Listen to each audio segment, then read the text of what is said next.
Indian standard time के मुताबिक 19 मई 2024 को रात 8 बजे ईरान के प्रेसिडेंट इब्राहिम रईसी का हेलीकॉप्टर लापता हुआ था। लापता होने के तकरीबन 12 घंटे के बाद हेलीकॉप्टर के मलबे को तलाश कर लिया गया था, जिस हेलीकॉप्टर में ईरान के प्रेसिडेंट इब्राहिम रईसी, ईरान के foreign ministry Aamir Abdul Hayyan, Azerbaijan के गवर्नर मलिक रहमती, तबरेज शहर मस्जिद के इमाम के साथ पायलट, को पायलट, हेड ऑफ सिक्योरिटी और 2 के करीब बॉडीगार्ड मौजूद थे। इस हेलीकॉप्टर की क्रैश की वजह खराब मौसम को बताया जा रहा है, लेकिन उनके साथ 2 और भी हेलीकॉप्टर उड़ रहे थे। वो सेफली अपने डेस्टिनेशन तक पहुंच गए, लेकिन जिस हेलीकॉप्टर में इब्राहिम रईसी थे वो रास्ते में ही क्रैश हो गया। अगर वाकई मौसम खराब था तो इनका ही हेलीकॉप्टर क्यों क्रैश हुआ? और कुछ रिपोर्ट ये भी बता रहे हैं कि उस हेलीकॉप्टर का पायलट एक मोसाद का एजेंट था। बोले आज की इस वीडियो में हम ये जानने की कोशिश करेंगे कि आखिर में हुआ क्या था। A probe is underway as we speak to find out what led to the crash of Iranian President Ibrahim Raisi's helicopter. A major search operation is underway for the president of Iran after his helicopter crashed in the Middle East.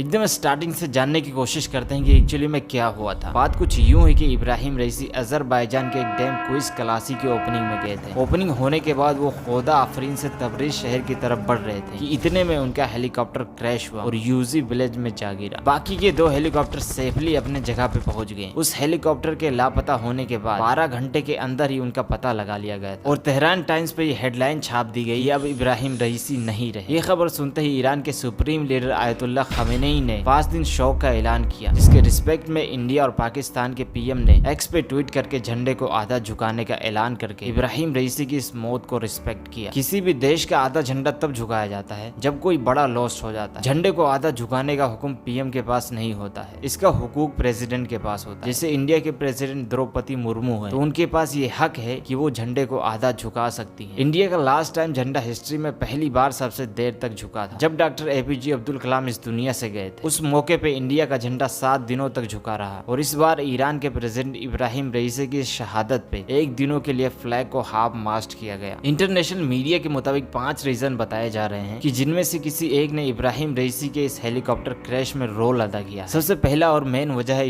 Israel के intelligence Mossad ने already Iran के बहुत से लोगों को निशाना बना चुका है, जिनमें से एक साइंटिस्ट मोशन भी शामिल थे। लेकिन इस बार नेतन्याहू ने कहा है इस क्रैश में हमारा कोई इन्वॉल्व नहीं है। दूसरी वजह सियासत को बताया जा रहा है कि ईरान के सुप्रीम लीडर के जाने के बाद इब्राहिम रईसी वो शख्स थे जिन्हें आयतुल्लाह खमीनी के जाने के बाद वही सुप्रीम लीडर बनते, जिसके लालच में आयतुल्लाह खमीनी की बेटे मुज्तबा खमीनी ने इनको रास्ते से हटा दिया। लेकिन इस बात को लेकर अभी भी कोई ऑफिशियल न्यूज नहीं दी गई है, ये शक के बेसिस पे बताया जा रहा है। तीसरी वजह इब्राहिम रईसी के पायलट को बताया जा रहा है। ऐसा पता चला है कि जिस हेलीकॉप्टर में इब्राहिम रईसी थे उसका पायलट एक मोसाद एजेंट था, वही इजराइल का सबसे खुफिया इंटेलिजेंस एजेंसी जिसने हमेशा हर एक ऑपरेशन को बड़े ही खुफिया तरीके से अंजाम दिया है। खराब मौसम को क्रैश का वजह बताया तो जा रहा है, लेकिन फिर भी वही सवाल आता है कि बाकी की 2 हेलीकॉप्टर कैसे अपने डेस्टिनेशन तक सेफली पहुंच गए। चौथी वजह कुछ मशहूर मिलिटेंट्स ग्रुप को बताया जा रहा है जो इससे पहले भी ईरान पे हमले कर चुके हैं। 5वीं वजह हेलीकॉप्टर बेल 212 के इंतहाई पुराने होने को बताया जा रहा है, क्योंकि जिस हेलीकॉप्टर में इब्राहिम रईसी थे उसका नाम बेल 212 था। यह हेलीकॉप्टर 1960 में बनाया गया था, क्योंकि ईरान पे पाबंदियां होने की वजह से ईरान हेलीकॉप्टर का कोई भी स्पेयर पार्ट्स नहीं खरीद सकता, इसलिए यह सही टाइम पे अपग्रेड ना हो सका और हादसे का शिकार बना। इसके अलावा अमेरिका ने ईरान पे बहुत सारी पाबंदियां लगा रखी हैं, जैसे कि ईरान डॉलर को ना खरीद सकता है और ना ही रख सकता है। सोना चांदी जैसे वेश कीमती चीजें ईरान पे एक्सपोर्ट इंपोर्ट बैन है, और सबसे अहम कि ईरान में ऑटोमेटिव पे भी बैन है। ऑटो सेक्टर में हेलीकॉप्टर, कार, बाइक और एयरप्लेन्स आते हैं। ईरान चाह कर भी किसी भी देश से ऑटोमेटिव के पार्ट नहीं खरीद सकता है। इसी को बेस बना के जिस हेलीकॉप्टर में इब्राहिम रईसी थे उसमें तकनीकी खराबी खराबी होने की वजह से इनका हेलीकॉप्टर क्रैश हुआ। ईरान में कासिम सुलेमानी की शहादत के बाद इब्राहिम रईसी का इंटरनेशनल मीडिया पर दबदबा था। जिस दिन ये हादसा पेश आया उसी दिन ईरान के लोग सड़कों पे निकल गए और अपने प्रेसिडेंट के लिए दुआएं करने लगे कि काश इनके हादसे का खबर झूठ निकले और इब्राहिम रईसी जिंदा बच गए। लेकिन कई रेस्क्यू ऑपरेशन के बाद जब तुर्की ने अपना ड्रोन भेजा तो कुछ ही पल में वो ड्रोन क्रैश का पता लगा लेता है और वही होता है जो कोई नहीं चाहता था। शायद आपको याद होगा कि तारीख के अंदर मुस्लिम उम्मा को एकजुट करने के लिए कर्नल गद्दाफी, सद्दाम हुसैन जैसे लोगों ने मनसा बनाया था कि हम एक होकर इजराइल के खिलाफ आवाज उठाएंगे। लेकिन अंजाम क्या हुआ था वो सबको मालूम है। इब्राहिम रईसी ने कुछ दिन पहले पाकिस्तान आके स्पीच देने का मंसूबा बनाया था, लेकिन बीच में यह हादसा हो गया। वो पाकिस्तान में आकर डायरेक्ट वहाँ के अवाम से खिताब करते और उन्हें एकजुट होकर इजराइल के खिलाफ आवाज उठाते ताकि इस जुल्म को रोका जा सके। इनके शहादत के बाद ईरान के सुप्रीम लीडर आयतुल्लाह खमेनी ने नए प्रेसिडेंट का चुनाव किया है जिनका नाम मोहम्मद मुख्बर है। मोहम्मद मुख्बर ऑलरेडी ईरान के वाइस प्रेसिडेंट रह चुके हैं और इब्राहिम रईसी के इस हादसे के बाद उनको प्रेसिडेंट बना दिया गया है। ईरान में सबसे ताकतवर सुप्रीम लीडर होता है जिसके हाथ में पूरा कंट्रोल होता है। सुप्रीम लीडर के बाद प्रेसिडेंट का होता है। इब्राहिम रईसी के हेलीकॉप्टर लापता होने के पहले ही बेंजामिन नेतन्याहू ने कहा कि इस केस में हमारा कोई इन्वॉल्व नहीं है, जबकि अभी कोई ऑफिशियल न्यूज नहीं आई थी कि हेलीकॉप्टर की कंडीशन कैसी। नेतन्याहू ने पहले ही बता दिया था कि इस हादसे में हमारा या मोसाद का कोई भी हाथ नहीं है। यही से कुछ पॉइंट्स मिलते हैं कि इस हादसे के पीछे इनका हाथ हो सकता है। कुछ लोग ये भी कह रहे थे कि इस हादसे के पीछे सियासत हो सकता है, लेकिन इसको भी समझने की कोशिश करते हैं। आयतुल्लाह खमेनी से पहले ईरान के सुप्रीम लीडर रुहुल्लाह खमेनी थे और तब Ayatollah Khamenei as a president. Ruhollah के जाने के बाद प्रेसिडेंट को सुप्रीम लीडर बनाया गया। वहाँ ऐसा सिस्टम नहीं है कि लीडर के बेटे को लीडर ही बनाया जाएगा। वहाँ बाकायदा वोटिंग के हिसाब से सुप्रीम लीडर को चुना जाता है, जिसे अभी इस वक्त सुप्रीम लीडर आयतुल्लाह खमेनी है। अगर वो इस दुनिया से चले जाते हैं तो वोटिंग करके प्रेसिडेंट को सुप्रीम लीडर बना दिया जाएगा। चूंकि अब तो प्रेसिडेंट नहीं रहे तो पूरा चांस बनता है कि उनके बड़े बेटे मुस्तफा खमेनी को सुप्रीम लीडर बना दिया जाएगा। लेकिन ये बात जो फैला रहे हैं उनको यही नहीं पता कि ईरान के ऑलरेडी नए प्रेसिडेंट मोहम्मद मुख्बर बन चुके हैं। अब अगर आयतुल्लाह खमेनी को कुछ हो जाता है तो मोहम्मद मुख्बर को सुप्रीम लीडर बना दिया जाएगा, और अगर मोहम्मद मुख्बर को भी कुछ हो जाता है तो वाइस प्रेसिडेंट फिरोज अबदी को बना दिया जाएगा। ऐसे ही ये सिलसिला चलता रहेगा। इसमें कोई शक नहीं कि सुप्रीम लीडर के जाने के बाद प्रेसिडेंट को ही सुप्रीम लीडर बनाया जाता है। इसमें सवाल ही नहीं आता है कि उनके बेटे को सुप्रीम लीडर बनाया जाएगा। ये बात भी एकदम क्लियर हो गई। इस हादसे के पीछे आयतुल्लाह खमेनी के बेटे मुस्तफा खमेनी का कोई हाथ नहीं। तीसरी वजह खराब मौसम को बताएगा, जो कि कुछ हद तक ये सही है, क्योंकि वाकई उस वक्त वहाँ का मौसम बहुत बिगड़ा था। ये वीडियो उस वक्त का है जब कुछ टीम्स उनके बॉडी को ढूंढने जा रहे हैं। जैसे कि आप देख सकते हैं कि कितना फॉग हो चुका है। लेकिन फिर वही सवाल आता कि जिस हेलीकॉप्टर में इंपॉर्टेंट लोग बैठे थे वही ही क्यों क्रैश हुआ, बाकी के दोनों कैसे बच गए? क्योंकि अगर मौसम खराब होता तो सिर्फ उनके ही हेलीकॉप्टर के लिए थोड़ी न था। अगर इतने खराब मौसम में बाकी के दो हेलीकॉप्टर सेफली अपनी जगह पहुंच सकते हैं तो उनका ही हेलीकॉप्टर क्यों न पहुंच सका? ये एक बहुत बड़ा क्वेश्चन आता है कि आखिर उनका ही हेलीकॉप्टर क्यों क्रैश हुआ। फिलहाल अभी इस हादसे के पीछे कोई पुख्ता सबूत नहीं मिला, लेकिन उम्मीद है कि जल्द ही वहाँ की गवर्नमेंट इस हादसे के पीछे का पता लगा लेगी, और अगर गलती से इजराइल या मोसाद का हाथ आया तो क्या हशर होगा ये पूरी दुनिया देखेगी। और एक वजह ये भी थी कि बेल 212 बहुत पुराना हो चुका था, जिसकी तकनीकी वजह से वो क्रैश का शिकार बना। लेकिन इस बात में भी कुछ दम नहीं। हाँ, वो अलग बात है कि हेलीकॉप्टर बहुत पुराना था, लेकिन इतना भी पुराना नहीं था कि रास्ते में ही क्रैश हो जाए। ऐसा तो है नहीं कि इब्राहिम रईसी पहली बार उस हेलीकॉप्टर पे बैठे थे। वो हमेशा बेल 212 से ही ट्रेवल करते थे। अगर वाकई उसमें कोई तकनीकी खराबी थी तो वो जाते वक्त ही क्यों क्रैश हुआ? ऐसी जगह पे क्रैश हुआ जहाँ सिर्फ जंगल ही था। यहाँ पे पूरा शक पायलट के ऊपर जाता है, जो कि बहुत ही जल्द पता चल जाएगा इस हादसे के पीछे किसका हाथ, और इस पे एक्शन लिया जाएगा, क्योंकि ये कोई आम शख्स नहीं थे। ये ईरान के प्रेसिडेंट थे। बिना इन्वेस्टिगेशन के इसको ऐसे नहीं छोड़ा जा सकता।